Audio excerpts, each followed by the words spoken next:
Greetings gamers, my name is Anto and today I want to tell you about my first experience with one of my new favourite games, Monster of the Week. This video is sponsored by me and my SideQuest Annual Year 3, which is coming to Kickstarter in just a couple days. More on that later. A few months ago I was looking for a game to test out on Start Playing, which is a website for finding paid games. This was for a different video and I knew I wanted something that wasn't D&D or another heroic fantasy game. Now initially I thought I'd quite like to play Vampire the Masquerade, Blades in the Dark, or Traveller, which were all games that I'd been actively interested in testing out for a little while up until this point. But because I was on such a time crunch for the video and in a different time zone to most of the games being played, I couldn't find any open slots for the games that I wanted to play initially, so I went browsing and stumbled upon a listing for Monster of the Week. This is a game I'd heard of in passing, but I knew literally nothing about it beyond the name. But the listing pitched it as playing out an episode of The X-Files, and I'd just started watching that show for the very first time a few weeks before that,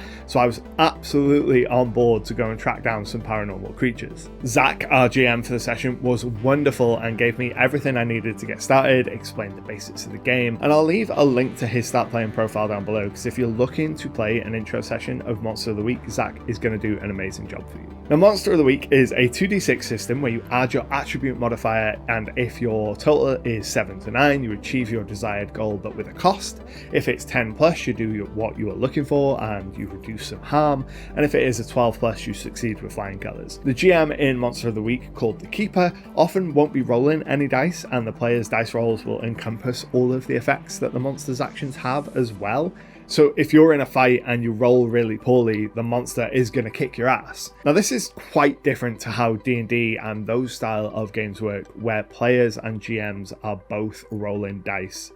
to resolve the player and monster actions. But fortunately I was familiar with this style of game where there aren't really opposed rolls and a lot of the outcome is baked into the banding of the dice, so I didn't find it to be a problem at all. Before the session began properly, we spent some time going around and developing connections between our characters. Monster of the Week playbooks have a dozen or so bullet points about your character's history on them, and it encourages you to go around the table and pick a bullet point to connect to each of the other players at the table. This is a really simple thing, but it was immediately more effective in building up a group dynamic and a shared history than almost anything I've seen in games like D&D or Pathfinder. I always try and encourage my players to connect their characters to each other, but having this list of history points to connect to gives you some choice without making it overwhelming, while keeping it on theme to your character, and it's something that I would love to see implemented in every game on every game's character sheet. This video is sponsored by SideQuest Annual 3. SideQuest is a monthly digital zine that is a love letter to the RPG magazines of old and brings you new player and GM focused content every single month. And each year we get together and put all of the issues from the past year into a hardback book and make it available to you. This 148 page book contains issues 25 through 36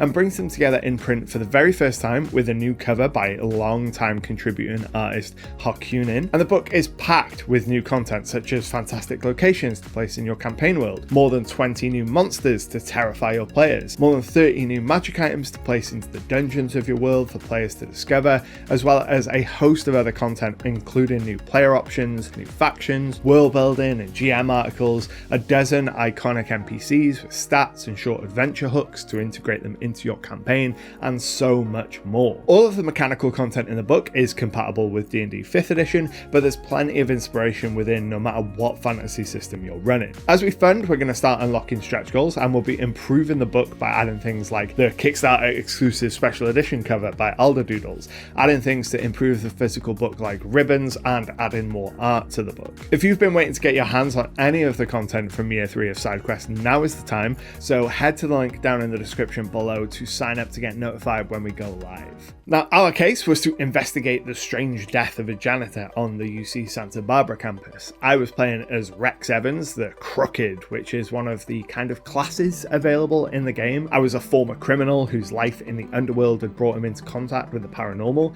and now he was working as an advisor for this newly established FBI task force. Alongside the character of Rex, there was Jane Harper, the professional, Kaya Davis, the flake, who was obsessed with cryptozoology creatures like Bigfoot and the Loch Ness Monster, and Mila Kozlov, who was a spooky character with strange mind powers that they kept hidden from the rest of us. Now, the big difference between Monster of the Week and something like D&D is Monster of the Week is much more roleplay focused. I think during the entire session I rolled maybe 4 dice. Like, you only roll dice at times of maximum tension and drama, so those 4 dice rolls were pivotal moments of the entire session and some of the most memorable parts of the entire adventure for me. The rest of the time we were in character, talking to each other and the NPCs, trying to solve the mystery of how this janitor died, and then trying to find the creature that killed him. One thing that I really appreciated about the way that Zach ran this game is he really leaned into the TV show inspiration for this. This session opened with a TV style cold open where the janitor was killed,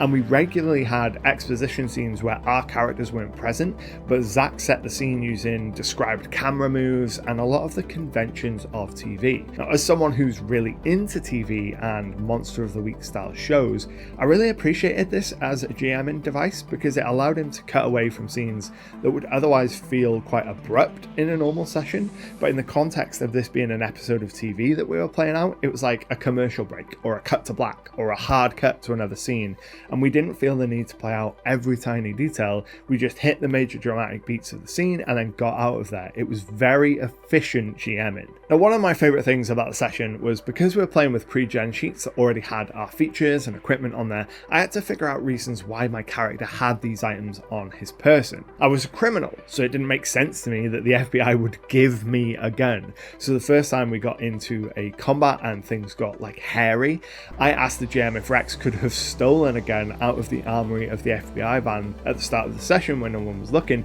and have it be a surprise to the other characters when he pulls it out to shoot the monster. This went down really well, and throughout the session I felt like I got a lot of joy from pulling these little details off my sheet and incorporating them into the narrative in unexpected ways, often trying to make the other players laugh. The climax of the session took place in a campus gym, appropriately named Thunderdome. And it was an awesome showdown where each character got a moment to shine as we brought the monster down, and overall it was easily one of the best TTRPG sessions I've played all year. Monster of the Week went from a game that I'd only heard about in passing to being one that I'm very much interested in getting into in a big way in the future. I plan on picking up the core book for the system and trying my hand at running a game in the near future, so let me know down in the comments below if you're interested in hearing about the results of that experience. And if you want to keep watching, check out this video where I go over how to find and play more games that aren't D&D so you can find your next favourite system just like I did. But until next time, happy gaming.